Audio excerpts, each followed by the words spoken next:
Peristiwa tenggelamnya kapal selam KRI Nenggala memunculkan keprihatinan terhadap anggaran pertahanan nasional. Bukan rahasia lagi bahwa anggaran pertahanan Indonesia jauh di bawah kebutuhan.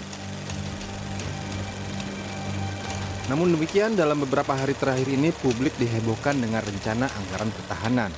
Dalam dokumen yang diperoleh CNN Indonesia disebutkan anggaran pembunuhan alat peralatan pertahanan dan keamanan atau Al-Hankam tahun 2020 hingga 2024 sebesar 124 miliar 995 juta dolar Amerika. Jumlah ini setara sekitar 1.700 triliun rupiah. Dari dokumen berbentuk rancangan Perpres itu pula disebutkan bahwa 79 miliar dolar diantaranya digunakan untuk pengadaan persenjataan.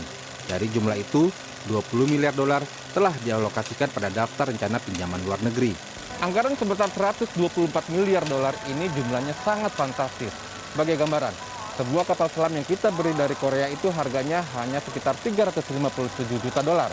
Artinya, dengan anggaran sebanyak itu, kita bisa membeli sebanyak 357 kapal selam. Luar biasa, bukan? Dan yang lebih luar biasa adalah dalam pasal 4 rancangan Perpres itu disebutkan anggaran pengadaan ini dilakukan pada periode 2020 sampai dengan 2024. Artinya, dalam waktu 2,5 tahun, anggaran ini harus terserap. Padahal kita tahu produksi senjata seperti tank, kapal perang atau pesawat tempur itu memakan waktu sekitar 3 sampai dengan 5 tahun, kecuali barang bekas.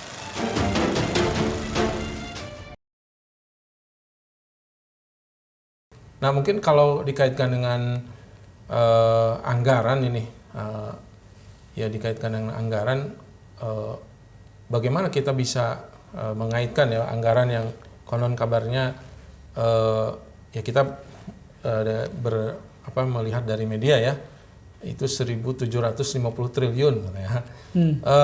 Ini kira-kira gimana nih? Ini kita menjadi agak khawatir kalau memang misalkan ini 1.750 triliun ternyata justru untuk melanggengkan sesuatu gitu kan, gitu ya. Itu seperti itu, gimana tuh? Gini, kalau saya melihatnya gini, angka itu memang digunakan untuk memang memenuhi kebutuhan alutsista pertahanan kita. Cuma memang seberapa urgent itu untuk dipenuhi pada saat ini. Memang pada akhirnya penjelasan dari Kementerian Pertahanan adalah uang ini tuh nggak sekali dia tidak langsung dikeluarkan sekaligus. Ada terminnya, ada periode-periodenya, dan pemenuhannya juga dilihat dari segi urgensitas. Kalau contohnya misalkan kita lihat urgensitas kita saat ini ke arah mana sih? Nah, kaitannya dengan kemudian pergantian panglima, harapan saya adalah begini. Bukan saya mendukung ke salah satu ya, tapi saya melihat secara objektif seperti ini.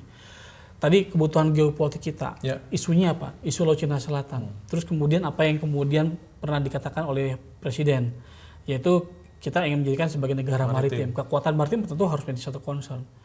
Nah, yang lebih memahami soal itu siapa?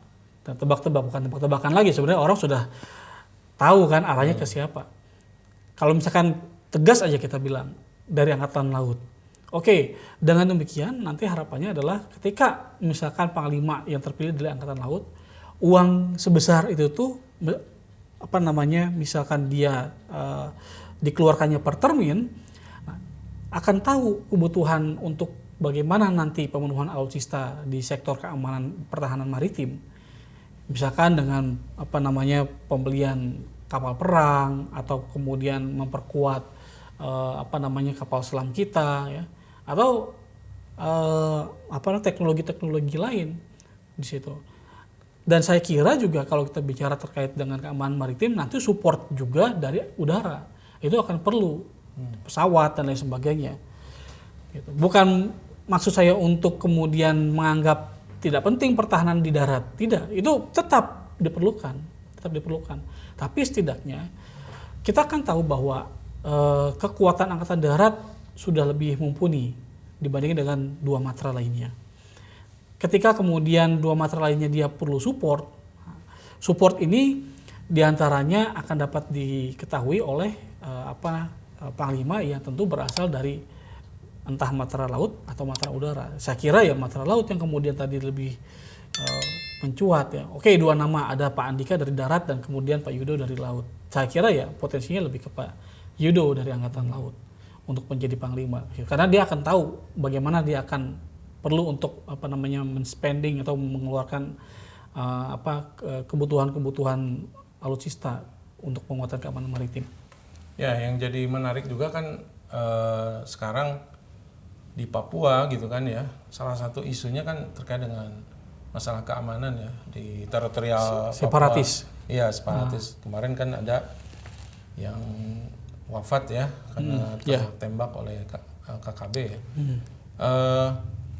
Dan ya dianalisa bahwa ini semakin kuat isu teritorial kan gitu ya, terkait dengan apakah ini terkait juga dengan pergantian panglima ini, kita gimana ini kira-kira? Ya, memang kalau soal isu Papua ini kan agak kompleks juga ya.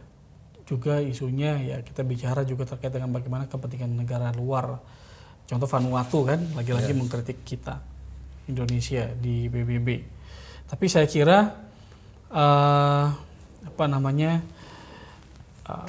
isu Papua ini kan satu isu yang memang bukan hanya terjadi baru kemarin atau tahun lalu, tapi sudah bertahun-tahun.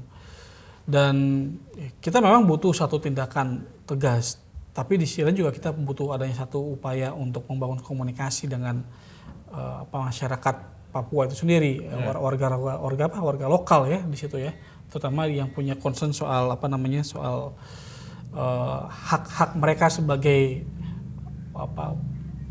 mungkin peribahasanya entah pribumi atau mungkin putra daerah gitu. Dan bicara soal itu bagi mereka yang memang kelompok dari separatis yang memang tidak mau berkomunikasi, tentu sikap tegas pemerintah diperlukan. Termasuk di sini ketika pemerintah menggunakan perangkat negara ya, baik itu militer ataupun untuk kepolisian untuk kemudian meminta agar kelompok separatis tidak lagi melakukan tindakan yang membahayakan, yang mengancam jiwa dari warga negara kita. Soal dominasi angkatan darat dalam isu Papua, ya betul. Karena itu juga terkait dengan bagaimana pemetaan wilayah teritorial di sana. Betul. Oke. Tapi kan masalah Indonesia bukan hanya soal Papua, tapi juga ada soal-soal yang lain.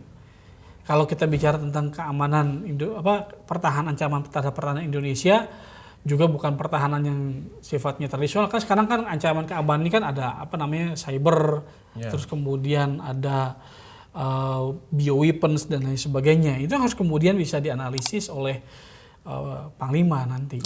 Gitu. Nah, kemampuan Panglima ini yang akan kita lihat. Iya.